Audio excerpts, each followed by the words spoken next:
नमस्कार। मेरा नाम है विप्लव वसी। आप देखना शुरू कर चुके हैं लीगल रिपोर्टर। आज हम दो बड़े ऐतिहासिक और बहुत बड़े फैसले के बारे में बात करने जा रहे हैं जो सुप्रीम कोर्ट से लगातार मेन कमीशन की बात हो रही थी। 498 डीवी एक्ट और इस तरह के दूसरे अपराधों के दुरुपयोग को लेकर 498 को लेकर सुप्रीम कोर्ट में बहुत बड़ी पीआईएल भी आई थी, लेकिन सुप्रीम कोर्ट ने इंकार कर दिया था और यह कहा था कि नहीं साहब, 498 का जहां सदुपयोग है वहां तो जरूरी है ना, इसलिए हम हटाएंगे नहीं। लेकिन लगातार जो खबरें आ रही थी, आपको याद होगा बेंगलुरु बेस्ड अतुल सुभाष के मामले में इस देश को हिला दिया था। और अतुल सुभाष के बाद लगातार लगातार कई खबरें आई जहां लोगों ने सुसाइड नोट में लिखा कि पत्नी से प्रताड़ित होकर, मुकदमों से प्रताड़ित होकर वो आत्महत्या कर रहे हैं। और मीडिया रिपोर्ट्स जो कह रही है वो कह रही है प्रति वर्ष 1 लाख पुरुष आत्महत्या कर रहा है। और थर्ड नंबर पे घरेलू हिंसा, आत्महत्या कर रहा है क्यों कर रहा है, और थर्ड नंबर पे घरेलू हिंसा, यानी कि घर में होने वाली हिंसा को देखते हुए, फैमिली प्रॉब्लम को देखते हुए। तो सुप्रीम कोर्ट ने दो महत्वपूर्ण जजमेंट दिए और आपको यह जानना बहुत जरूरी होगा, क्योंकि पहला जजमेंट है जहां एक महिला ने अपने पति और उसके ससुराल वालों पर 498 दहेज का, अटेम्प्ट टू मर्डर का, रेप का, डोमेस्टिक वायलेंस का 6 केस मुकदमे फाइल किए। और सुप्रीम कोर्ट ने अंतिम में पाया कि यह गलत था। हस्बैंड और ससुर को 109 103 दिन जेल में रहना पड़ा। सुप्रीम कोर्ट ने उस महिला से सार्वजनिक माफी मांगने का आदेश दिया है। और सार्वजनिक माफी मांगी है कैसे? 2 अखबारों में, एक हिंदी में एक इंग्लिश में छपाएंगे और सोशल मीडिया में डालेंगे। और महिला साधारण महिला नहीं, इंडियन पुलिस सर्विस आईपीएस के अधिकारी, और उसने 6 केस बनाए। और दूसरी खबर सुप्रीम कोर्ट से बेहद जरूरी है, क्योंकि इलाहाबाद हाईकोर्ट ने 2022 में गाइडलाइन जारी की थी जिसमें कहा था कि अगर 498 के साथ कोई भी सेक्शन लगा रहे हैं, आपको याद होगा कि अरनेश कुमार के मामले में 7 साल तक के ऑफेंस में कोई अरेस्ट का प्रावधान नहीं था, मना कर दिया था अरेस्ट से। तो अब 498 के साथ अटेम्प्ट टू मर्डर, रेप, तमाम चीजें लगाई जा रही हैं। अब पुलिस को मौका मिल गया अरेस्ट का।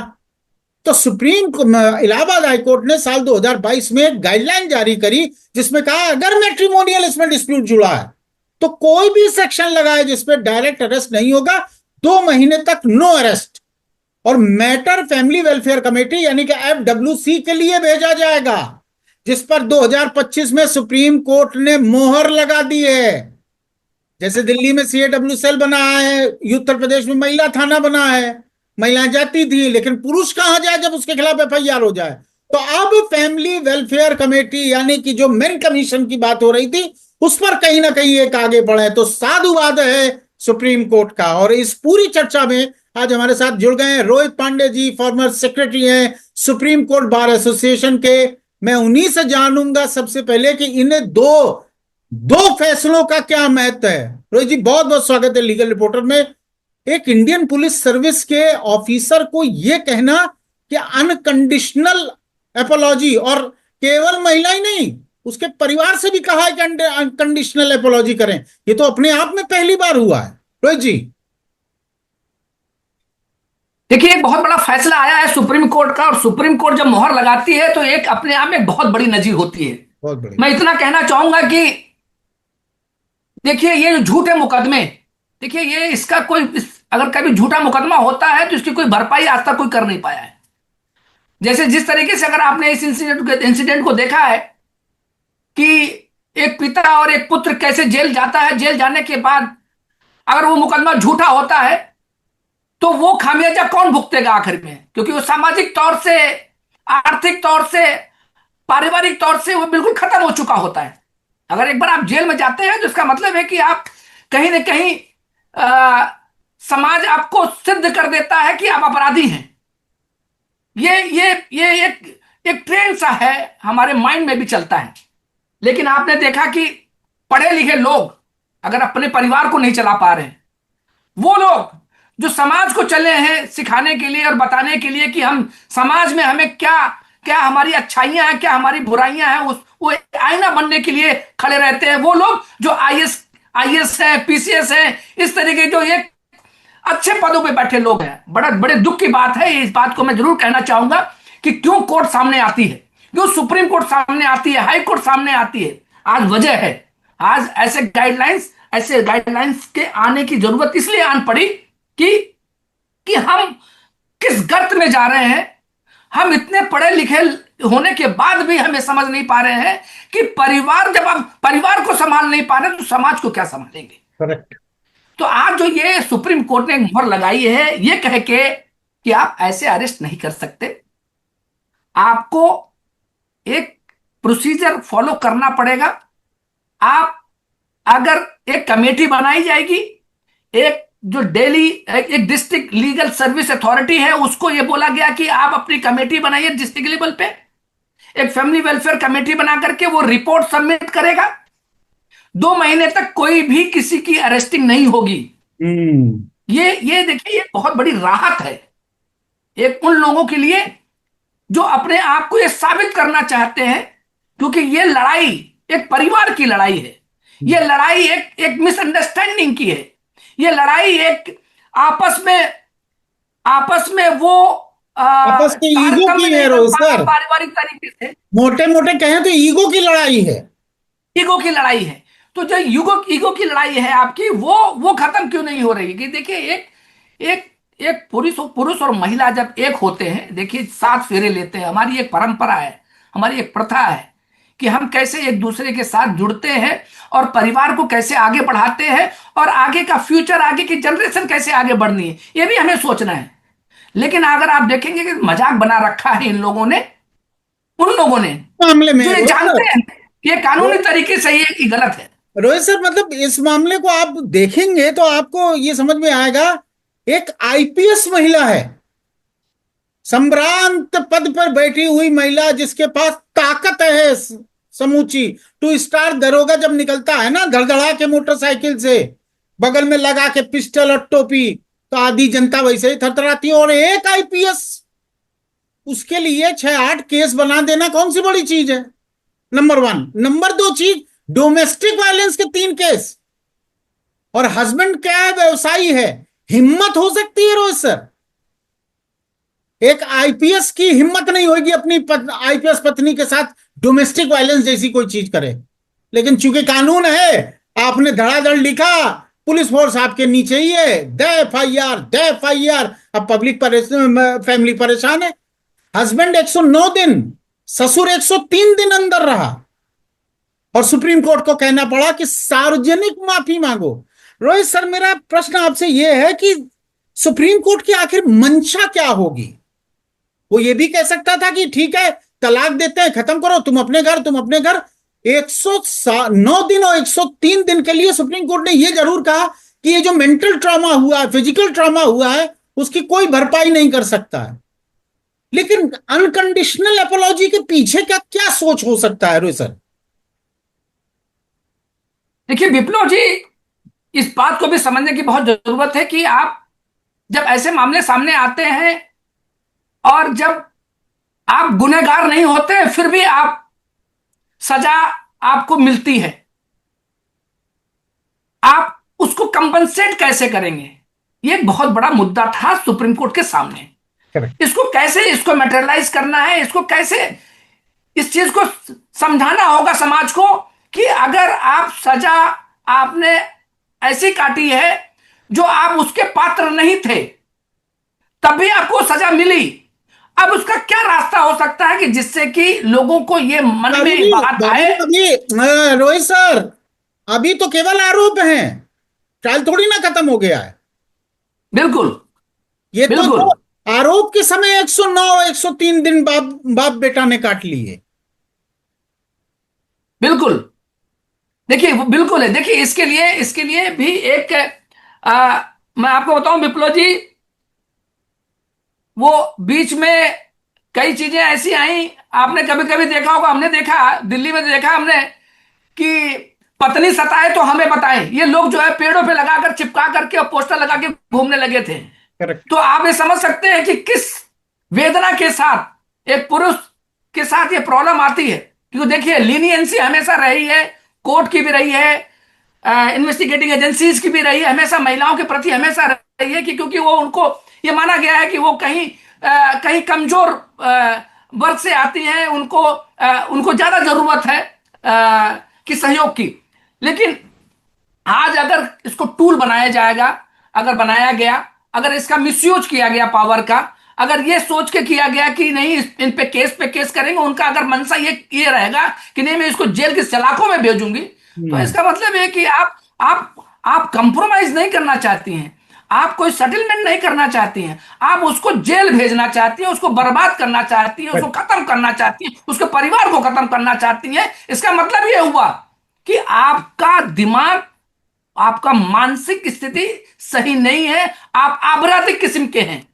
जो आदमी ऐसी सोच रखता हो कि हम इसके पूरे परिवार को बर्बाद कर देंगे, इसके परिवार को जेल के सलाखों में डाल देंगे, छोड़ेंगे नहीं, वो तो मानसिक स्थिति उसकी सही हो ही नहीं सकती। करेक्ट। आप लड़ाई लड़िए, आप लड़ाई लड़िए, लेकिन झूठ के आधार पर नहीं लड़ाई लड़ सकते आप झूठा आरोप नहीं लगा सकते आप देखिए ना, कितनी भी एफआईआर अगर आपने देखा होगा, अब विप्लव जी आप भी लॉयर हैं, आप देखिए कि उसके कंटेंट से अगर आप देखेंगे एफआईआर के, जितनी एफआईआर आपने देखी सब झूठे हो सकते हैं। एक ही उनके तर्ज कंटेंट पर, देखिए आपके किस एक ही तरीके से तर्ज पर, एक ये ही प्रोसेस भाषा पे। बनाया जाता है, और उसी कंटेंट के बेसिस पे पुलिस उस पर एफआईआर दर्ज करती है। आपने बिल्कुल सही कहा कि 498A के बाद कुछ और भी धाराएं लगाई इसलिए जाती हैं जिससे कि वो अरनेश कुमार की जजमेंट से को कवर ना कर पाए, हाँ करेक्ट। वो 7 साल के ऊपर की सजा हो जाए, जिससे कि पुलिस तुरंत इंटर करेगी और पुलिस जाकर के धरपकड़ करेगी, उसको अरेस्ट करेगी और जेल की सलाखों में डालेगी, कोर्ट में पेश करेगी। तो ये जो एक सोची समझी एक कॉन्स्पिरेसी है, जो षड्यंत्र रचा जाता है एक महिला के द्वारा, और वो ऐसी महिला जो ये जानती है कि ये सारे झूठे आरोप हैं और इसे और फंसा ऐसी करके इसको जेल की ऐसा सलाखों में भेजना है। और तो उसमें तो सुप्रीम कोर्ट ने जो आज जजमेंट सुनाया है, मैं तो वेलकम करता हूं, स्वागत करता हूं ऐसे जजमेंट का। स्वागत योग्य जजमेंट, और इसलिए भी है रोहित सर, ये बहुत बड़ी बात है। मैं जो समझ पा रहा हूं सुप्रीम कोर्ट को, उनकी मंशा को समझ पा रहा हूं, वो समझाने की इस पूरे समाज को ये कोशिश कर रहे हैं कि अगर आईपीएस के तौर पर भी आप बैठे हैं, आपके पास ताकत है, पावर है, और आप मिसयूज करेंगे तो आपको भुगतना पड़ेगा।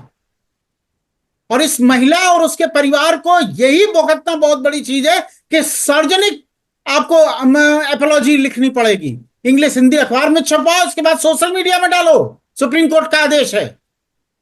और ये बहुत बड़ा मैसेज है उन लोगों के लिए 498 को लेके।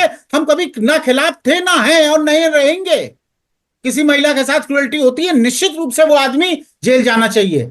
लेकिन आप 498 के का दुरुपयोग इसलिए कर रहे हैं क्योंकि आपको सब्जेक्ट आपके पास कुछ है, आपको पति की मां नहीं पसंद है, या उसकी बहन नहीं पसंद है, या उसका जीजा नहीं पसंद है, या पति का रहन सहन नहीं पसंद है। 50 कारण हो सकते हैं आपके झगड़े के, लेकिन आप बना क्या रहे हैं? आप क्रुएल्टी बनाते हैं जाके, और कहते हैं दहेज के लिए साहब मेरे साथ मारपीट की गई और ये किया गया, वो किया गया। एक तरह के हजारों एफआईआर अगर इस देश में एफआईआर 498 की निकाल ली जाए तो लाखों एफआईआर एक जैसी दिखेंगी, तो एक ही जैसी सोच और विचार के साथ वो लिखवाई जाती हैं। और बड़ी हद बात है कि कोर्टें बकायदा लगातार इन पर काम आगे बढ़ा रही हैं और बुला रही हैं। अब 109 103 दिन उस व्यक्ति को आपने जेल में रख लिया केवल इस एलिगेशन के साथ, चूंकि 498 के साथ 307 376 बना दिया गया था। और इसीलिए सुप्रीम कोर्ट को शायद जरूरत पड़ी। इलाहाबाद हाईकोर्ट का धन्यवाद है कि 2022 में ही उसने फैमिली वेलफेयर कमेटी को लेकर गाइडलाइन जारी कर दी कि 2 महीने नो अरेस्ट। और फैमिली वेलफेयर कमेटी के पास जाइए, अपने इश्यूज को बता सकते हैं।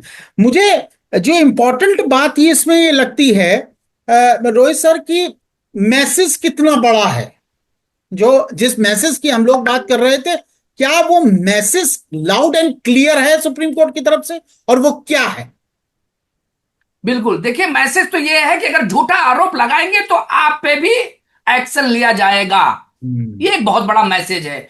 वो मैसेज इसलिए दिया जाएगा कि देखिए, आपको सुप्रीम कोर्ट ने कहा कि सार्वजनिक तौर पे आपको माफी मांगनी पड़ेगी, आपको आपको पब्लिकेशन करना पड़ेगा, आपको आपको आपको सोशल मीडिया पे लिखना पड़ेगा कि आपने गलत किसी को झूठे आरोप में किसी को फंसाया है। और उसके लिए मैं माफी मांगती हूं या माफी मांगता हूं। हम्म। जो भी झूठा आरोप लगाएगा करेक्ट। उस पे भी सख्त से सख्त कार्रवाई होनी चाहिए। ये एक संदेश गया है, वो चाहे महिला हो या पुरुष हो। रही बात यहां की, देखिए ऐसे कितने आप अतुल सुवास पैदा करेंगे आप। अब लोग वीडियो बना बना करके आत्महत्या करने लगे। करेक्ट। वो क्या मैसेज जा रहा है? वो समाज में उन लोगों से पूछिए जो घर में समस्याएं झेल रहे हैं, उनको भी उकसाया जाता है। इसका मतलब यह हुआ और वो कि झेल रहे देखो हमने हैं, रोज वीडियो बना आत्महत्या करके कर रहे हैं। आत्महत्या की, अब तुम्हारी बारी है, तुम भी करो। वही तुम्हारे सर, पास आत्महत्या के अलावा कोई रास्ता नहीं है, कोई चारा नहीं है। और ये रोज मैसेज देना आत्महत्या कर चाहते रहे हैं हैं वो। वो। उन बातों से लोग रोज उनकी आत्महत्या करने हत्याएं को हो बाध्य रही हो हैं। गए। तो ऐसी घटनाएं रोकनी चाहिए। ऐसी घटनाओं को रोकने के लिए देखिए, मैं उन पढ़ी लिखी महिलाओं से हाथ जोड़ता हूं और ये कहता हूं, आज कोर्ट ने भी ये भी एक लाइन बोला था कि आप पढ़ी लिखी हैं, हम्म। आप इतनी पढ़ी लिखी हैं, आप खुद कमा सकती हैं, खुद कमाओ खुद खाओ। हम्म। ये कोर्ट ने भी कहा। बहुत बड़ी। तो आपको किस बात की दिक्कत है? आप अपने पैरों पे खड़े नहीं हो सकते? आपने किस बात की इतनी इल्म ली, इतनी पढ़ाई लिखाई की आपने? आप किसी को बर्बाद करने के लिए, खत्म करने के लिए नहीं, अपने आप को, अपने आप में चीजों, ठीक है मैं मानता हूं इस बात को कि आपस में जब आप एक परिवार होता है तो लड़ाई होगी, कहीं ना कहीं कुछ मनमुटाव होगा, कहीं ना कहीं आपका ईगो और आपकी आपकी समस्याएं दूसरे की मैच नहीं करती हैं। परिवार में बच्चे बड़े होते हैं तब भी दिक्कत आती है, माँ बाप होते हैं उनके साथ भी दिक्कत होती है, नात पात रिश्तेदार होते हैं उनके साथ दिक्कत होती है। आप कुछ और चाहती हैं, हम कुछ और चाहते हैं, तमाम बातें हैं। लेकिन ये समाज में एक परिवार का एक अपनी एक बाउंड्री है, उसी बाउंड्री से के अंदर रहना। अगर बाउंड्री के बाहर चले जाएंगे तो देखिए सरकार आ जाएगी सामने, पुलिस आ जाएगी सामने, कोर्ट आ जाएगी सामने, हम लोग आ जाएंगे सामने, सभी लोग आ जाएंगे। करेक्ट। आप अपने घर की हालात को आप सड़क पे लाना चाहते हो तो लाइए। ऐसे जजमेंट्स आएंगे कि पढ़े लिखे लोगों को भी बारे में सोचना पड़ेगा कि आप पढ़े लिखे लोग नहीं है, आपसे बड़ा कोई अनपढ़ नहीं है। करेक्ट। और तो आप ये समझिए कि ये आपने तो मैसेज जो है बहुत ही क्लियर आप कट है। मैं सुप्रीम तो कोर्ट ने मैं ये बात कह मैं के बता दिया साधुवाद, कि तुम्हें रोहित माफी सर, मांगनी पड़ेगी। रोहित सर, मैं तो साधुवाद आपको देना चाहता हूं। आपने कहा कि ये बिल्कुल साफ साफ तौर पर एक पढ़ा लिखा व्यक्ति जो आईपीएस जैसे पद पर बैठा है और फिर भी ये कर रहा है, उसका इंटेंशन केवल क्रिमिनल इंटेंशन है। बिल्कुल। आपको उसके जो इंटेंशन जो ये जानबूझ के हम्म। जो ये जानबूझ के ये कहना चाह रहा है, आप उसका समझिए ना कि उसका इंटेंशन क्या है। उसका करेक्ट। ये इंटेंशन है कि आपका आपका एक किसी परिवार को खत्म करने के लिए, आप अपना परिवार बनाने में आपका दिमाग नहीं चल रहा है। आप किसी परिवार को, उस परिवार में और भी लोग उजाड़ने हैं, के लिए। उन माँ बाप की गलती क्या है? हम्म। आपके अपने मैट्रिमोनियल डिस्प्यूट में उस माँ बाप की गलती क्या हो सकती है? उस भाई की गलती क्या हो सकती है? उस एक बहन की गलती क्या हो सकती है? तो आप ये समझिए ना कि ये दायरा इतना बढ़ा दिया आपने। एक एक आपको सरकार ने एक ऐसी धारा में आपको लाकर के एक एम्बिट में डाला। 498 ए की बात की, इसलिए किया कि अगर आपके साथ कोई क्रूरता करता है, अगर आपके साथ कोई दहेज का डिमांड करता है, अगर आपको, आपके परिवार को अगर कहीं ना कहीं उस जगह पे लाके खड़ा करता है, रोड पे खड़ा कर देता है और आपका ख्याल नहीं रखता है, आपके परिवार का ख्याल नहीं रखता है, तो वो जिम्मेदार होगा। ये क्लियर कट एक लॉ है, कानून बना हुआ है। लेकिन कानून का दुरुपयोग करोगे तो छोड़े छोड़े नहीं जाओगे। का छोड़ा आप नहीं भी जाएगा। आप और भी यही आप भी और आपको भी यही सजा कारण मिलेगी। है, यही कारण है कि सुप्रीम कोर्ट को इतना हार्श जजमेंट देना पड़ा। आप समझ पाए होंगे रोहित सर ने अभी जो कहा। और आईपीएस जैसी पोस्ट पे बैठी हुई महिला, उसको सुप्रीम कोर्ट ने कहा है, तो बाकियों का क्या हाल होगा ये खुद वो सोचें। और दुरुपयोग, मैं हमेशा इस बात को कहता रहा हूं, ये टूल आपको दिया गया है आपकी सेफ्टी सुरक्षा के लिए, आपको किसी भी तरह के उत्पीड़न से बचाने के लिए। और आप अगर पति या उसके परिवार के खिलाफ इसी टूल का उपयोग करेंगे अपने अपने इंटरेस्ट को प्रोटेक्ट करने के लिए, तो खामियाजा आप देख रहे हैं। सुप्रीम कोर्ट ने कहा है पेपर में छपवाओ, और अब पेपर में भी छपेगा। मैं रोहित सर, बहुत बहुत शुक्रिया, बहुत बहुत धन्यवाद। दोनों बढ़िया हम लोगों ने जजमेंट पे आपसे चर्चा की, आपने तमाम बातें रखी। निश्चित रूप से जो हमारे दर्शक हैं इसका लाभ उठाएंगे। बहुत बहुत शुक्रिया, बहुत बहुत धन्यवाद, नमस्कार। बहुत बहुत धन्यवाद। लीगल रिपोर्टर के सभी वीडियो को देखने के लिए लीगल रिपोर्टर को सब्सक्राइब करके बेल आइकन बटन जरूर दबाएं।